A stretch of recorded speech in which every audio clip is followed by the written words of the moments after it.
नमस्कार दोस्तों, read science की टेस्ट सीरीज चल रही थी जिसका अगला वीडियो है।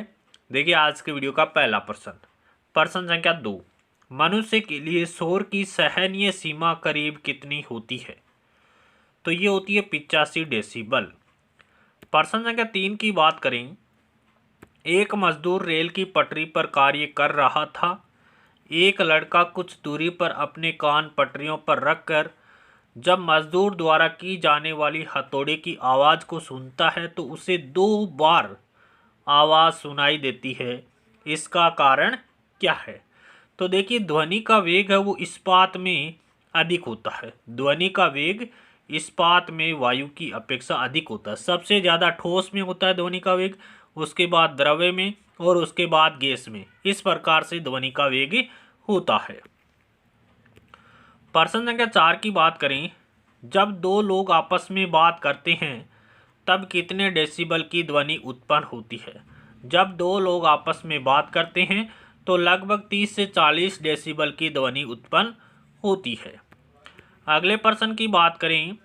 स्त्रियों की आवाज़ पुरुषों की अपेक्षा पतली होती है क्योंकि स्त्रियों की आवाज़ की तरंगदैर्घ्य है वो अधिक होती है। स्त्रियों की आवाज़ पतली होने का कारण क्या है कि उनकी तरंगदैर्घ्य अधिक होती है। स्त्रियों की आवाज़ की तरंगदैर्घ्य अधिक होने के कारण स्त्रियों की आवाज़ पुरुषों की अपेक्षा पतली होती है।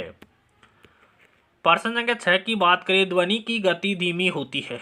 ध्वनि की गति धीमी किस में होती है? तो गैस में होती है और 2 गैसों के नाम यहाँ पर दिए गए हैं। तो सबसे कम होती है वो हाइड्रोजन में होती है। देखिए लोहे के अंदर सबसे ज़्यादा होगी। ठोस वस्तु के अंदर ध्वनि की चाल है वो सबसे ज़्यादा होगी 1 नंबर पे, और फिर 2 नंबर पे आएगी जल, और 3 नंबर पर आएगा गैस का नाम। और गैस में भी बात करें तो हाइड्रोजन में सबसे ज़्यादा होती है, उसके बाद ऑक्सीजन में होती है। प्रश्न संख्या 7 की बात करें। ध्वनि के तीक्ष्ण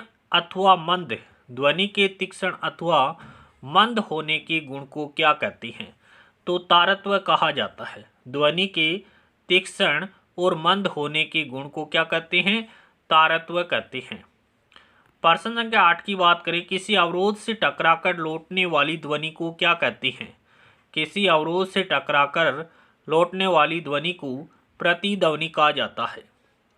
प्रश्न संख्या 9 देखिए। ध्वनि रिक्त स्थान और आयाम द्वारा अभिलाक्षणित होती है।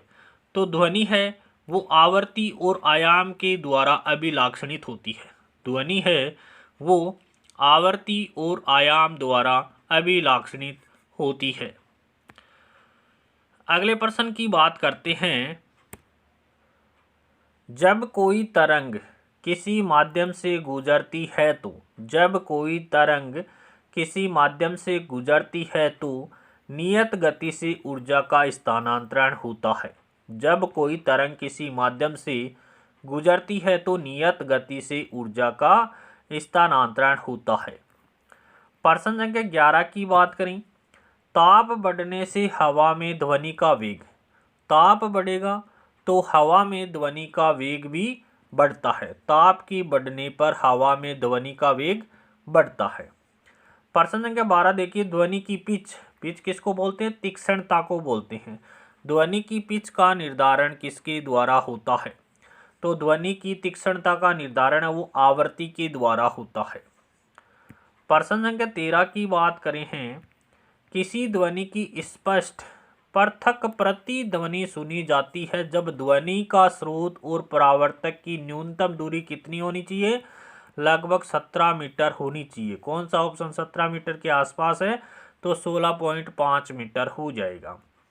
प्रश्न संख्या 14 देखिए। निम्नलिखित में से होकर ध्वनि का संचरण नहीं हो सकता तो ध्वनि है वो निर्वात में गमन नहीं कर सकती है।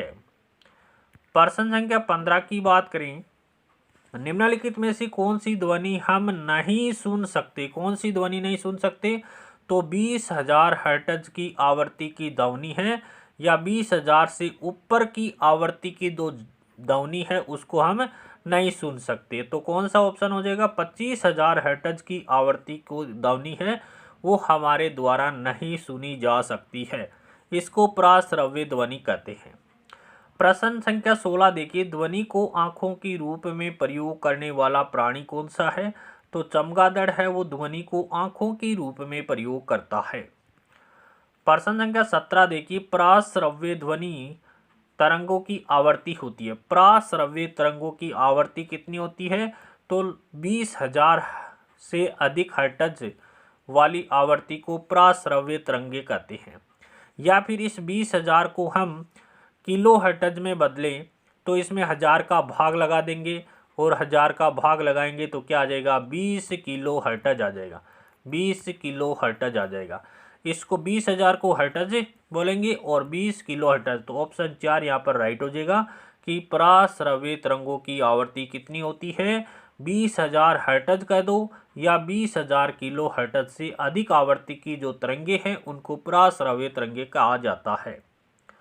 प्रश्न संख्या 18 की बात करें, ध्वनि का वेग निर्भर करता है। ध्वनि का वेग किस पर निर्भर करता है? तो ताप और आर्द्रता पर निर्भर करता है। ध्वनि का वेग ताप और आर्द्रता पर निर्भर करता है। प्रश्न संख्या 19 देखिए, प्रतिध्वनि सुनाई देती है जब परावर्तक पृष्ठ का क्षेत्रफल अधिक हो तब प्रतिध्वनि सुनाई देती है। प्रतिध्वनि कब सुनाई देती है? जब परावर्तक पृष्ठ का क्षेत्रफल अधिक हो।